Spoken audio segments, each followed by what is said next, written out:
Duško Popov est l'un des espions les plus fascinants du XXe siècle. Son personnage a inspiré Ian Fleming, le créateur de James Bond, et notamment à travers l'épisode Casino Royale.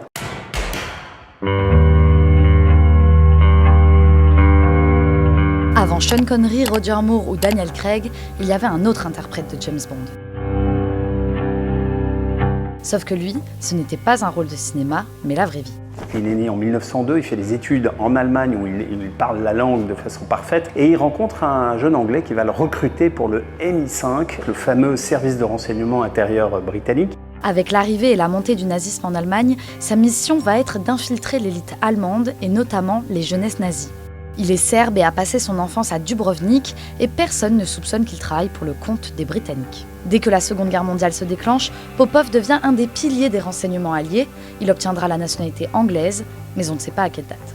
C'est un tueur, mais pas seulement. C'est un manipulateur de premier plan. C'est lui qui va, en infiltrant toujours l'armée allemande, pouvoir comprendre qu'une opération se prépare à Pearl Harbor. Il passe ses documents par l'intermédiaire du MI5 et des Britanniques aux Américains, qui finalement sont assez dubitatifs. Il aura d'ailleurs peu de respect pour Hoover et pour le FBI dans la suite de sa carrière. En revanche, pour la Grande-Bretagne, c'est un espion de premier plan. Ses collègues commencent à le surnommer Tricycle.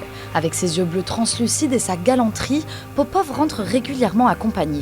Quand il arrive au restaurant ou dans des lieux publics, il a souvent une femme à chaque bras. Ça vous rappelle quelqu'un ? En 1941, Popov est en mission à Estoril, au Portugal. Un soir, alors qu'il est allé faire un échange d'argent, il rentre à l'hôtel avec 38 000 $ sur lui. Son ennemi juré, du nom de Bloch, est présent dans le casino et crie en fanfaronnant « La banque est ouverte ». Popov s'avance, dépose sa liasse faramineuse sur la table, plus personne ne parle. Au fond de la salle, en retrait, il y a un autre agent qui est justement là pour surveiller Popov. C'est Ian Fleming, l'écrivain de Casino Royale et créateur de James Bond.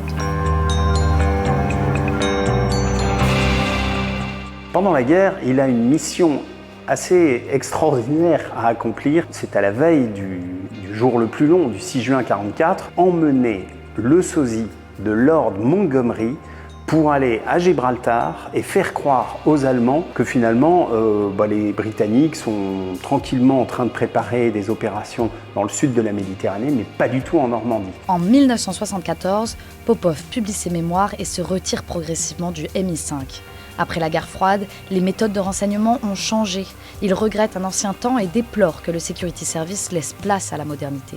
Et de surcroît, pour lui, James Bond n'utilise pas les bonnes méthodes. Lorsque Ian Fleming est devenu la star qu'on connaît en ayant créé James Bond et en multipliant les ouvrages sur ce personnage, Popov était un peu finalement jaloux du personnage que Ian Fleming avait réussi à créer à partir de son idée. Il était un peu à la fois très flatté et en même temps il trouvait qu'il était bien mieux que James Bond puisque lui avait réellement fait des opérations très dangereuses.